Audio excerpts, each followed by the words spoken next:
One of the biggest things I've noticed over my many years of bass fishing is that many anglers struggle with bait selection.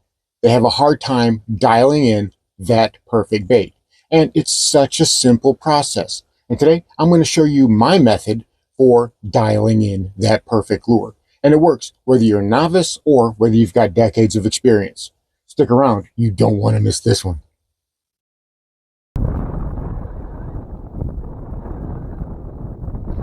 Ah, there we go. I got him. That's another one. Oh, that's another good one, kids. Oh my goodness, that's a good one. Get out of that. Get out of that. This is a toad. This is another good fish.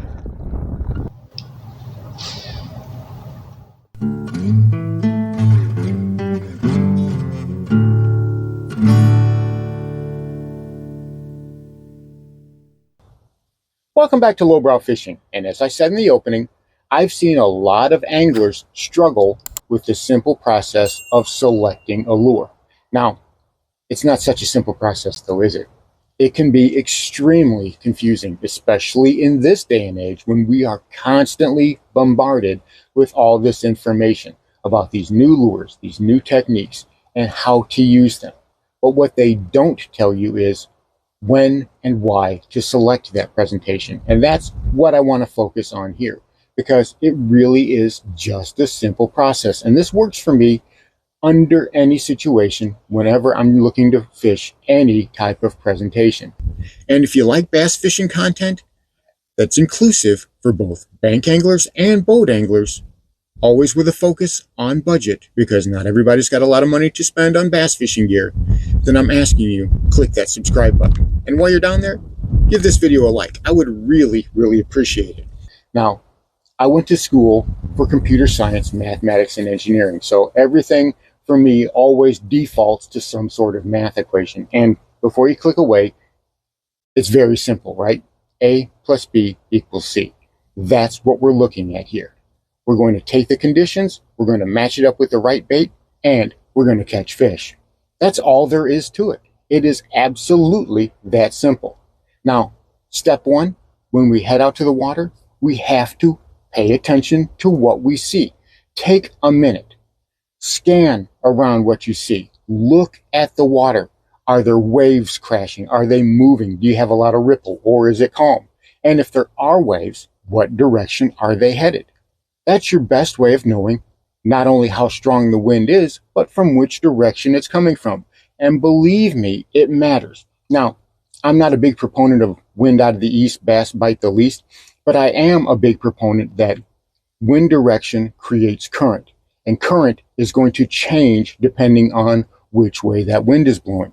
So you need to be mindful of that. That's one of the things we need to look at. Just look around you. Do you see wind?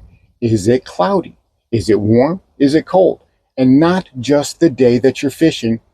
How's it been the previous 3 or 4 days? That's what we need to take into account. Think about the previous 3 or 4 days that we've had and combine that. And that will give you an incredibly good starting point. Because if it's been stable, you've had sunshine, you've had some steady wind from the same direction, and you've had this for the past 3 or 4 days, then those bass are going to be well adjusted and they're going to be easier to catch. So that's huge. Now let's say we've had some different types of weather. You've had cloudy days, you've had rainy days, then you've had sunny days. It's been warmer one day, it's been colder one day. That is definitely going to change how those bass are setting up. So that's easy. That's step one. Just look around you. And what do you see? That's going to be the first step in determining what you throw and how you throw it. Now, as it comes to what I'm going to throw, well, then we go to step two, and that is, what are those bass feeding on? How are they foraging? Are they up in the water column? Are they going after shad? Or have they got their bellies in the mud and they're maybe going after craw or something more on the bottom?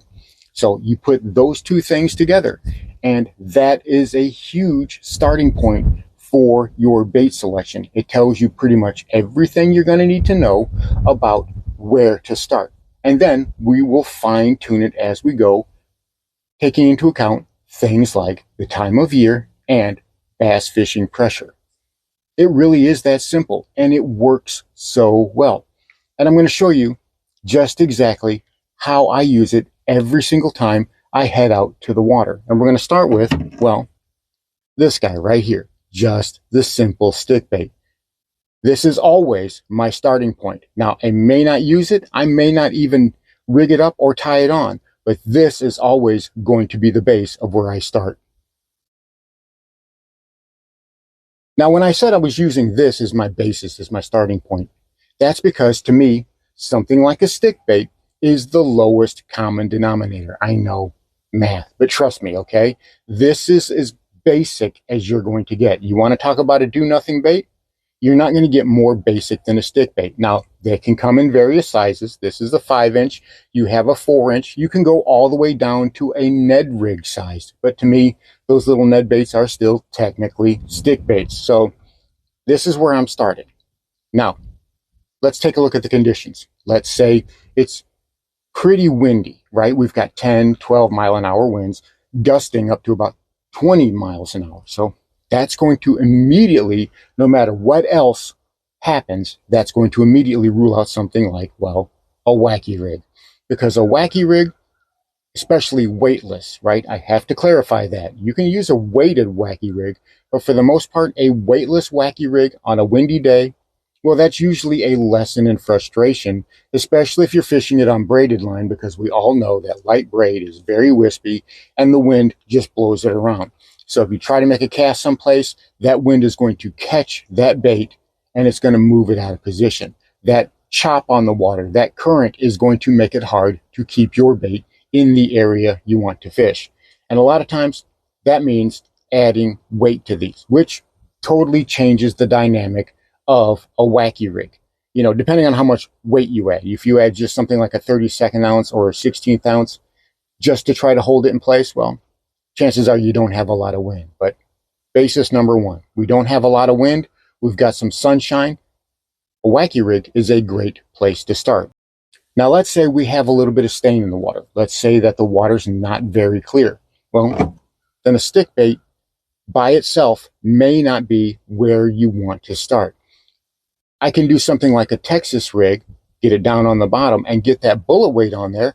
And then I can add a couple of those beads on there like we call a Mardi Gras rig. That's going to add a little click. It's going to add a little clack. And in that situation, that's when I'm fishing when it's cold and those bass are lethargic. I can get a lot of bites doing it, fishing it slow. Now, it works when it's warm too. But a lot of times, whenever it's cold and that water's stained and I'm using a stick bait, I will use this on the bottom with a Texas rig, with a weighted Texas rig, and I'll put those beads on there and see where I can go from there. So very simple, starting with a Texas bait, and I arrange it and I adjust it depending on the conditions that I'm seeing. But what if those bass are feeding on shad? What if they're feeding on bait clouds? What if they're not really on the bottom, but they're active and they're prowling and they're suspended?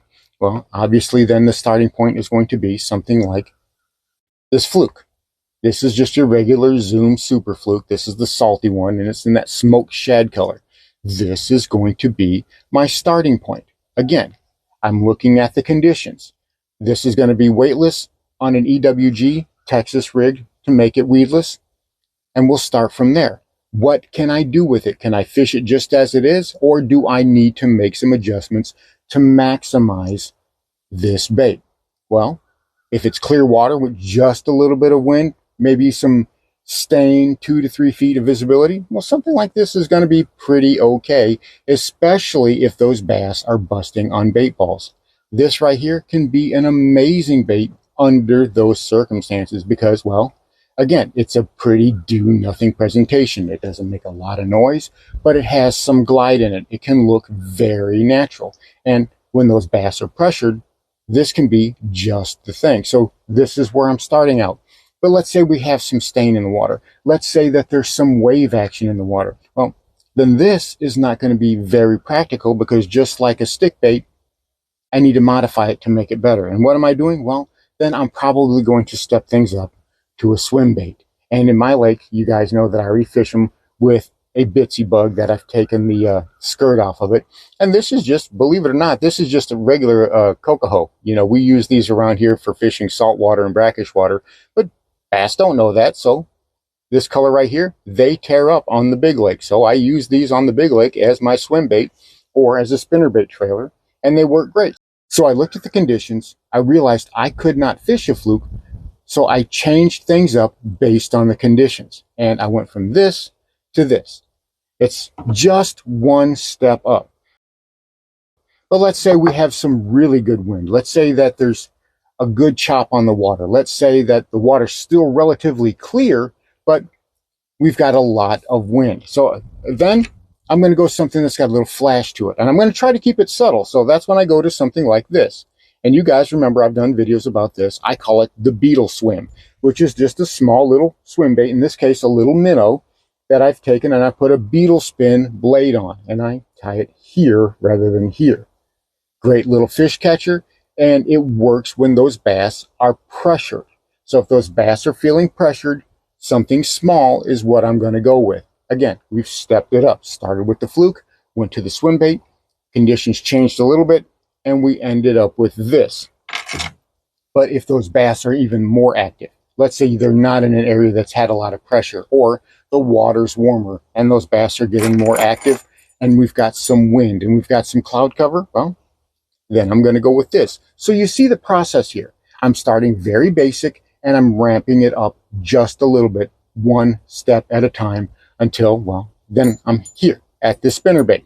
Started at the fluke, went to the swim bait, went to the beetle swim. Now I'm here. And if I really need to get those bass's attention, say we've got stained water. And believe me, this will work in stained water because of the thump. But if you've got mud water, if you've got chocolate milk water, if you're fishing a river system, the flash on these blades is not going to do you a whole lot of good. That's when I want to make some noise. And when I need to make some noise, well, then I'm going with a chatterbait, right? A bladed jig is going to get you that thump that you need. And it will have the flash, unless, of course, you've got a painted blade. But you can have some flash as those bass hone in on it. So the sound and the vibration attracts them from a ways off. And that way, when they get close, that blade is luring them in and they have a target to strike at. So we've gone each step up. And for every class of bait, every type of presentation, this is going to work. It works with a lipless crankbait, right? I've got this little 1/4 ounce, small, bone colored. This is a Bill Lewis rattle trap. And when those bass are shy, when they're hesitant, when the water is colder and those bass are slower and they're feeding on something small, this is where I'm starting out. And then let's say I want to move up to something bigger, something a little bit more noisy. Well, then the Strike King Red Eye Shad works great. It's a great shad impersonator. It imitates the shad that are in there. And if those bass are feeding on shad, I can go with this. Or I can use a bluegill color if those bass are feeding on bluegill or sunfish or whatever. This is a little bit bigger presentation. And again, if the water's got some murkiness to it, if we've got some low light conditions and I really need to bonk those bass over the head, well, then we can go to the old rattle trap, right? The classic trap. And you can see this poor thing right here has been beat up as I've used it. I use this thing when that water's stained, when we've got some cloud cover, and when I really need to bonk the bass over the head and say, hey, I've got a lure here. It works for any situation, even in a jerkbait, right? Starting off with something like this Rebel Minnow, nice and small. I do like to go with the shiny first because of how it works. It looks like a little minnow, and those little minnow, even if it's daylight or dark or whatever, they're going to have that little shiny reflectiveness. And this replicates that perfectly. You know, I fish it through the water. You guys have seen I've been using a Rebel Minnow on the channel quite a bit. You've watched me have quite a few fish catches with it, and those bass, they'll play with it, they'll tap at it, and then they'll inhale it. And a lot of times, you can catch some really nice bass. In the past month or so, I've caught multiple 3 and 4 pound bass on this bait right here. This is my basis. This is my starting point. So what if I need to go a little bit bigger? What if I need to go a little bit more photorealistic? Well, then I go to this KVD 200. And I'm working it in a little bit deeper water. And I'm making it a little bit of a slower presentation because this suspense, I can give it a couple jerks and it'll sit there in the water. Give it a couple more jerks and then let it sit there in the water. And again, This is perfect when those bass are feeding on those balls of bait and you need to change things up. You need to go with something a little bit more realistic, a little bit more photorealistic, which is why I like this one. But say I want to go even bigger. Say I want to do something even more. Well, then I can go with this bigger Sixth Sense. This is a Sixth Sense Provoke jerkbait, and this is bigger, this is louder, it's got more rattles, this is going to run just a little bit deeper, and it makes more of a presence in the water. So again, starting at the basics and going up. And it works for any type of presentation. Say we've had a lot of rain. Say the water has gotten cold and those bass have got their bellies in the mud and we need to go from that direction. Well, I'm going to start with a Ned rig, right? Something like a small Ned rig. And you can use whatever type you like. This is just, I believe this is the Perfect Plastics Dudley Ned rig. I've got a bunch of these laying around and this is what I use. This is what I prefer to use. Again, this is my starting point. If it's cold, those bass are beat up or they're lethargic, they're just not in the mood, this little morsel right here, I can put right in front of their face. But let's say the water's got a little stain to it, or maybe the craw have come out and those bass are feeding up on the craw. Well, this right here, this is a little Bitsy Flip in that orange and brown color, and I've got a little pack-a-chunk trailer on the back of this, and that just kind of steps it up. It's got a little bit more bulk, it's got a little bit more flap to it than this bait, and it just steps it up. Again, and let's say the water's warmer and those bass are more active. Well, then I can go to a full-size jig, right? With a regular Rage craw trailer. I've got the full skirt. I've got everything going on here whenever you think of a normal jig. So again, starting at the basics, based on the conditions, I ramp it up. It does not matter what type of selection that I'm doing, what type of presentation that I'm doing. That's always how I pick my baits. And it really is very simple. So there you have it. A very simple way of choosing your bait no matter what type of presentation you want to use. Start with what you see, think about what those bass are feeding on, and then adjust it from there. It really is very simple. And whenever you use that process, you'll find that you're able to pick the right bait and dial it in more often than not. Thanks for watching Lowbrow Fishing. We'll catch you in the next one.